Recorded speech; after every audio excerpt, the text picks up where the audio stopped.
هذا الأمر نريد أن نستجليه ونريد أن نعرف حقيقته بشيء من التفصيل، فالمحاضرة هذه معقودة لأجل ذلك أو منعقدة لأجل ذلك. نبدأ برواية رواها البخاري في صحيحه في الجزء الثاني الصفحة 120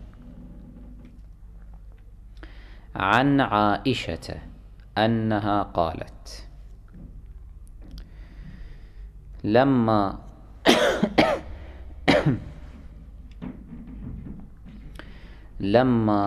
مرض رسول الله صلى الله عليه وآله وسلم مرضه الذي مات فيه،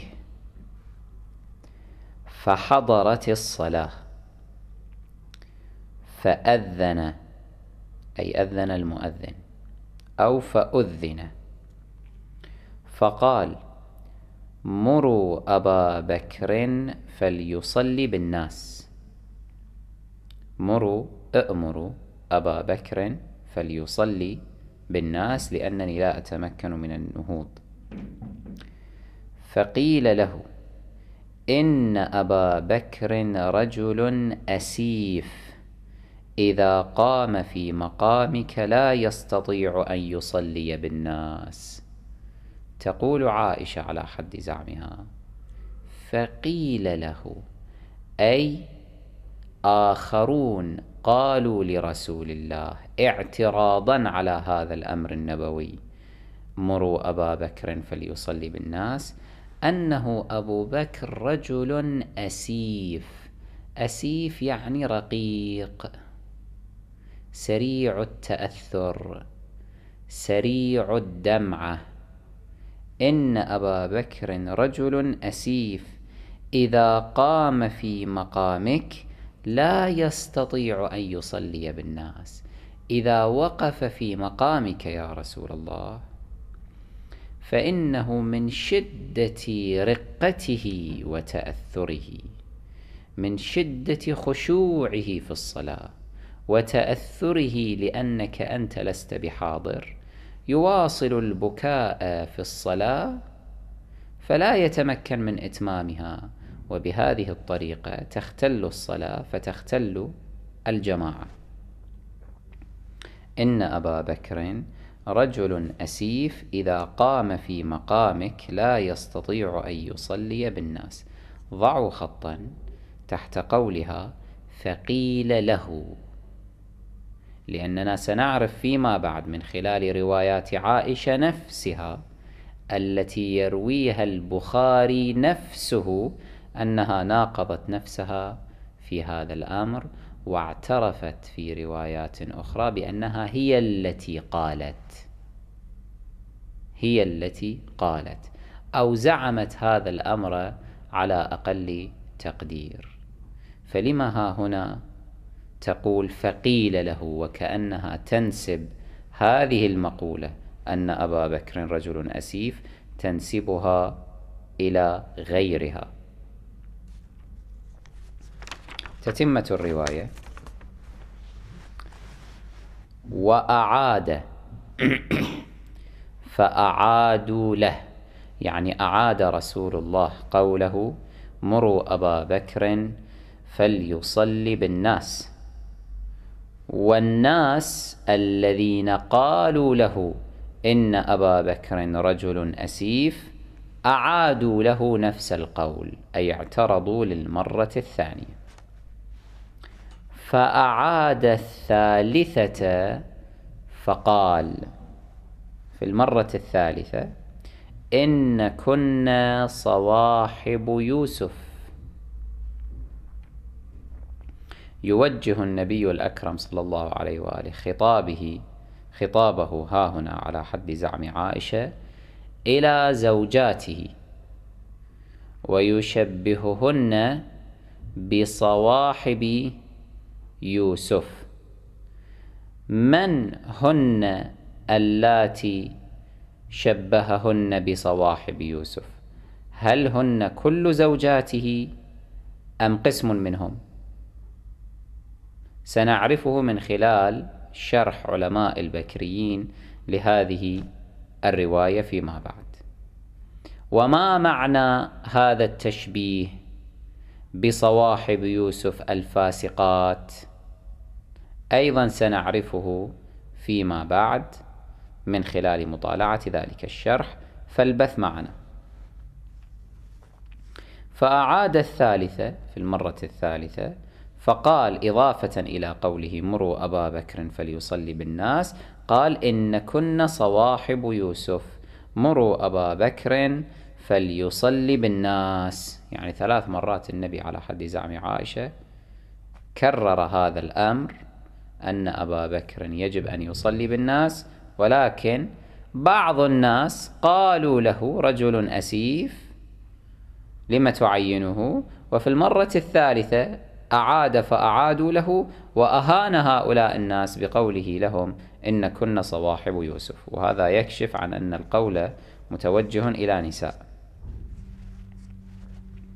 فخرج أبو بكر فصلى فوجد النبي من نفسه خفة. قام أبو بكر وامتثل للأمر النبوي فصلى بالناس.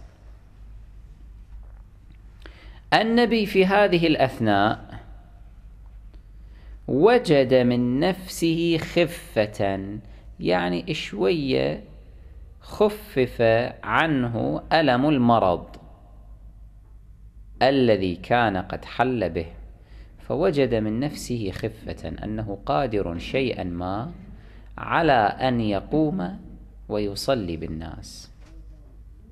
فقام فخرج يتهادى بين رجلين، يتكئ على رجلين، يعتمد على رجلين، كأني أنظر رجليه تخطاني من الوجع، تقول عائشة، بسبب أن الرسول صلى الله عليه وآله ما كان يتمكن أن يقف على رجليه، فكانت رجلاه تسحبان على الأرض فترسمان في الأرض ترسمان في الأرض خطا، وهذا معنى كأني أنظر رجليه تخطان من الوجع، لأن من هو على يمينه ويساره يحملانه. فأراد أبو بكر أن يتأخر. أبو بكر كان في الصلاة، صلى، تقول عائشة، بدأ في الصلاة، لما شاهد النبي صلى الله عليه وآله قد جاء أراد أن يتأخر، يتراجع حتى النبي الأكرم صلى الله عليه وآله يقف في موقع إمامة المصلين ويباشر الصلاة بهم. فأومأ إليه النبي أن مكانك، أشر له أنه البث مكانك، لا تتحرك، لا تتراجع، لا تتأخر. ثم أتي بالنبي، جاءوا به حتى جلس إلى جنبه، جلس النبي إلى جنب أبي بكر وصلى معه، فكأنه كانت لهذه الصلاة، صلاة الجماعة هذه، إمامان. كيف؟ تتمة الرواية: قيل للأعمش، البخاري يروي أنه قيل للأعمش، ما شرح هذا الحديث؟ وكان النبي يصلي وأبو بكر يصلي بصلاته والناس يصلون بصلاة أبي بكر، فقال برأسه نعم، يعني الأعمش سوى هكذا سوى، يعني أنه نعم هكذا كان لهذه الصلاة إمامان. النبي إمام لمن؟ لأبي بكر فقط، وأبو بكر يأتم بالنبي لكنه إمام لمن؟ للبقية. النبي قاعد يصلي عن جلوس، وأبو بكر ماذا؟ يصلي بصلاة النبي عن قيام. طبعا الأهبل والأثول هو الذي يصدق أنه تصح صلاة جماعة بهذه الكيفية. طيب، هذه الرواية التي للبخاري في الجزء الثاني في الصفحة 120، نتصفح البخاري أكثر فنجد في موضع آخر من نفس المجلد الجزء الثاني، ولكن بعد 10 صفحات تقريبا من هذه الرواية، رواية أخرى يرويها البخاري نفسه عن عائشة وغيرها، أن من قال إن أبا بكر رجل أسيف رقيق يخشع في الصلاة لم يكن سوى عائشة ذاتها. فماذا يروي؟ روى أن عائشة قالت إن أبا بكر رجل رقيق إذا قرأ غلبه البكاء. أبو بكر من فرط تقواه وخشوعه وورعه بمجرد ما يقرأ القرآن في الصلاة يبكي ينهار لا يتحمل، فهو رجل رقيق القلب. طبعا كيف تجتمع هذه الرقة مع أمره بحملة خبيثة توجهت على دار الزهراء البتول صلوات الله عليها؟ أنا لا أدري. حملة وحشية اعتدت على الزهراء صلوات الله عليها وقتلتها، أنا لا أدري. كيف تجتمع هذه الرقة مع إتيانه بأوغاد بني أسلم، حوالي 300 عنصر منهم من البلطجية، يأتي بهم إلى المدينة المنورة حتى يخبط الناس خبطا ويقهروهم على بيعته؟ أنا لا أدري. كيف تجتمع هذه الرقة مع أمره خالد بن الوليد بأن يدفن الناس أحياء ممن امتنع عن بيعته وامتنع عن دفع الزكاة له، ووقعت تلك المقابر الجماعية في عهده؟ أنا لا أدري. هذا كمثل من يقول صدام التكريتي كان رجلا رقيقا. وسيأتي تفصيل ذلك إن شاء الله كله فيما بعد. على أي حال، عائشة هنا تريد أن تصور أباها بصورة الرجل الرقيق الأسيف الخاشع سريع الدمعة، لا يتمكن من أن يكمل صلاته من فرط خشوعه لله، فكأنها بهذا تقدمه على رسول الله صلى الله عليه وآله، لأن رسول الله صلى الله عليه وآله لا يزايد أحد على تقواه وورعه وخشوعه في الصلاة، ومع ذلك ما وجدناه أنه لما يصلي بالناس كان ينهار ولا يتمالك نفسه من البكاء، بل كان يصلي بالناس صلاة طبيعية ملؤها الخشوع، لكن بدون تمثيل من قبل أبي بكر وغيره. حتى في هذا الزمان نحن ابتلينا خصوصا بهؤلاء الذين يدعون أنفسهم أنهم من أهل العرفان ومن أشبه. هم من أهل العرفان ويأتون بمجموعة من الناس خرفان حتى يضحكون عليهم، فيروح يصلي بهم مثلا هذا العرفاني، الشيخ العرفاني يصلي بهم وبالصلاة يطول نص ساعة بكاء ونحيب، على أساس حتى يقال عنه أنه يعني شيخ عرفاني، شيخ ذو مقام شامخ من العرفاء الشامخين. تمثيل، خداع، كلك، بهالطريقة يضحكون على الناس. أبو بكر أيضا إما بالفعل كان هو يمارس هذا التمثيل، إما عائشة تريد أن تصوره بهذه الصورة، يعني تعطيه هذه الصفة حتى الناس قلوبها تهوي إلى أبي بكر، ولا تدري عائشة أنها تفضح نفسها بنفسها بمثل هذه الأقاويل السمجة التي لا طعم ولا لون ولا رائحة لها. تقول عائشة: إن أبا بكر رجل رقيق إذا قرأ غلبه البكاء، وكأنها تعترض على النبي الأكرم في تعيينه لأبي بكر إماما للصلاة.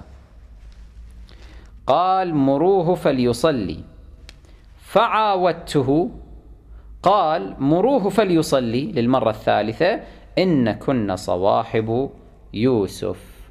هذا نجده بعد تلك الرواية الأولى ب10 صفحات في الجزء الثاني من البخاري في الصفحة 130. لاحظتم التباين والتناقض أم لا؟ في الرواية الأولى هي عن عائشة نفسها، تقول إن الذين قالوا أبو بكر رجل أسيف رقيق كانوا غيري. هي تروي تقول: فقيل له فأعاد فأعادوا له، أفراد آخرين، وأعاد فأعادوا له. أما ها هنا عائشة تقول: أنا الذي قلت، أنا الذي اعترضت، قلت إن أبا بكر رجل رقيق إذا قرأ غلبه البكاء.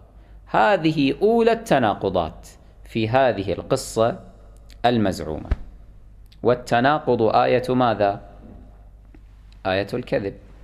إذا أردت أن تستكشف الكذاب ابحث في تناقضاته، قوله الأول ينقض قوله الآخر، وهكذا، أو الآخر، وهكذا.